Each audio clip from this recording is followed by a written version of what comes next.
Today, we're going to dive deep into the mind of Brian Chesky, the co-founder of Airbnb.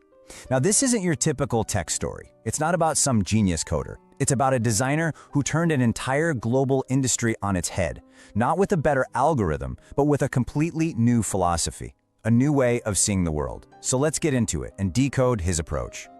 This right here, this single sentence is the key to everything.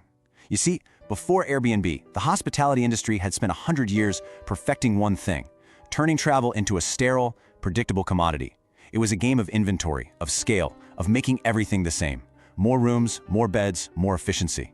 But Chesky knew that to build something truly different, he couldn't play their game. He had to invent a whole new one, built not on inventory, but on imagery and a feeling. So how do you pull it off? Well, that's our roadmap for today. We're going to start with the moment that proved his whole theory, what we're calling the cereal box hinge. Then, we'll see how he deconstructed a guest's entire life, not just their clicks. We'll unpack his legendary 11-star mindset, see how he turned that idea into a system that could actually scale, explore his legacy, and finally, we'll help you find your own 11-star frame. To really get the Chesky Code, you got to go back in time with me. Picture it, San Francisco 2008. The air is just thick with pressure from VCs and the right way to build a startup. Everyone's chasing the next growth hack. But Brian Chesky and his buddies, they're $30,000 in debt. They weren't looking for a new feature. They were looking for a hinge, one single point of leverage that could change absolutely everything. Think about the world they were fighting against. An industry built to turn unique, amazing places into uniform products. The goal was to remove all the friction, all the surprise, all the humanity. It was just about booking a room, a number. It was predictable, sure, and efficient, but it was totally devoid of magic. And Chesky saw that not as a strength, but as a fatal weakness. The industry had forgotten that people don't travel for inventory. They travel for a feeling. So, in this moment of total crisis, Chesky wasn't just trying to raise money to stay alive. Nope, he was after something way more profound. He needed proof of his vision. He needed to document, for himself and for the world, that his crazy, design-led way of thinking wasn't just some artsy idea. It was actually superior. It was all about proving that creative hustle could create more value than a stuffy old business plan. And the tool he used to prove it? A simple box of cereal. Seriously. During the 2008 election, he and his team designed and sold Obama-O's and Captain McCain's. Now, this wasn't just some quirky stunt. Picture him in a cramped apartment, personally hand-folding 1,000 of these boxes, burning his fingers with hot glue. This physical, painful act wasn't about breakfast. It was about forging tangible proof of his philosophy with his own 2 hands. And this is it. This is the hinge moment. He connects the dots.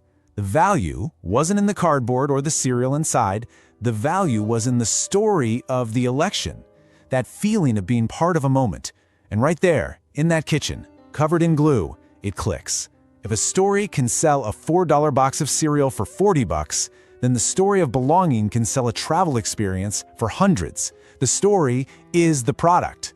This was the birth of the Chesky Code. Okay, so with this powerful new understanding, Chesky needed a new method. He went back to his roots as an industrial designer. See, designers learn this fundamental lesson. The object itself isn't the point. The use of the object is the point. You don't design a chair, you design the act of sitting. Most CEOs have to learn empathy. For Chesky, it was a core technical skill. It was his foundation. So when investors looked at his idea, all they saw was a website for strangers, a total death trap in their minds. They were obsessed with the app, the interface. But Chesky, he was focused on the aura, the feeling. So what did he do? Something totally unheard of in Silicon Valley. He hired a Pixar animator, not to design the website, but to draw a storyboard of the guest's entire life. He wasn't coding a product, he was directing a movie, one emotional frame at a time. He called this whole thing the 15 frames of Snow White. And frame 1 isn't user lands on homepage. No, it's the guest is at home feeling bored. Frame 5 isn't user clicks confirm.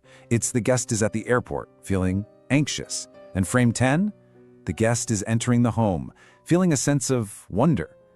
By mapping out this emotional journey, he found all these critical moments that happened far, far away from any screen, moments where Airbnb could step in and create a little magic. And it's brilliant. It illustrates the core of his strategy. The offline experience is the only thing the customer actually pays for. The website is just a tool, right? The real product is that feeling of walking into a home in a new city, the chat with the host, that sense of belonging. He basically retrained his entire company to be an experience engine, obsessing over how to close that trust gap through sheer stagecraft. He knew the first 5 minutes of a guest's arrival could make or break their entire trip. Now, this strategic shift was powered by a really deep internal philosophy, a mindset that just rejected the industry's obsession with good enough. And this is where Chesky goes from being a founder to being an architect of experience. He knew that tweaking a button for more clicks was a fool's game. Yeah, you get tiny gains, but you lose your soul, you lose your leverage.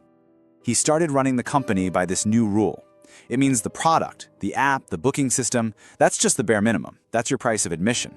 The real opportunity, the place where you create incredible value and build a brand that no one can copy, is in the experience. His business became a laboratory for surprise. He completely rejected being put in a box. He wasn't in the short-term rental business, he was in the magic business. So, how do you design for magic? You use the 11-star framework. Let's walk through it. A 5-star experience, that's the baseline. You arrive, you check in, the place is clean, it's fine. A 6-star experience? The host is thoughtful. They left you a little welcome gift like a bottle of wine. Nice. A 7-star experience? The host knows you love surfing, so they booked you lessons and left you the keys to their car. Whoa. A 10-star experience? You arrive and the Beatles are there to welcome you. And an 11-star experience? You are personally flown to space. Now, look, the point isn't to actually fly to space. The point is to use these extreme ideas to shatter your assumptions and innovate in the middle. The magic of that 7-star experience? It comes from thinking about what 11 stars could be. Okay, a philosophy is one thing, but how do you make this actually work inside a company with thousands of employees? Right? How do you systematize surprise and delight? While Chesky's genius was turning this abstract mindset into a tangible, scalable system, an experience engine. He built it on a few key pillars. First, foundational detail. He obsessed over tiny moments the competition just ignored, like the sound of the doorbell, knowing that a single sound could set the entire emotional tone for a stay. Next, independent units, which empowered designers to act like teams reacting to a guest's emotional state, not just as pixel pushers. Third was build by hand. This was radical in Silicon Valley. He insisted on doing things manually first, no matter how painful, to really understand the soul of an experience before automating anything. He also reorganized the whole company into a functional org, like Apple, built around expertise like design, not around products. This kept the focus sharp. And finally, systematic flexibility, creating these personalized lanes of experience that competitors who were built on standardization couldn't even understand, let alone copy. And the result? It's a stark contrast. The old industrial model was obsessed with inventory. The Chesky Code is obsessed with imagery. The old way valued standardization, the new way is built on personalization. One focused on the app, the other on the aura. One used brute force, the other's systematic flexibility. This wasn't just an improvement. This was a whole new ballgame. So what's the ultimate impact of all this? The Chesky Code didn't just build a company. It transformed the very idea of what an entrepreneur could be. It created a new archetype for our time, the sovereign artist. He went on this incredible journey, from that guy in a kitchen burning his hands with a glue gun to the architect of a new way of thinking for designers all over the world. His legacy is the undeniable proof that experience design isn't just a layer of polish you add at the end. No way. It is a structural weapon. It is the only true antidote to the crushing force of commoditization. In the end, it all comes down to one single powerful idea. That a simple air mattress in a living room, when it's wrapped in a story of belonging and connection, could be one of the most important business acts of a decade. He proved that in a world obsessed with complexity and tech, sometimes the only thing that truly matters is unvarnished magic. So why does this matter to you? Because this code, this way of thinking, it isn't just for building billion-dollar companies. It's a tool for finding power and meaning in your own work. It's about shifting your perspective from being just a manager or an employee to being a builder of moments. So here's the crucial point.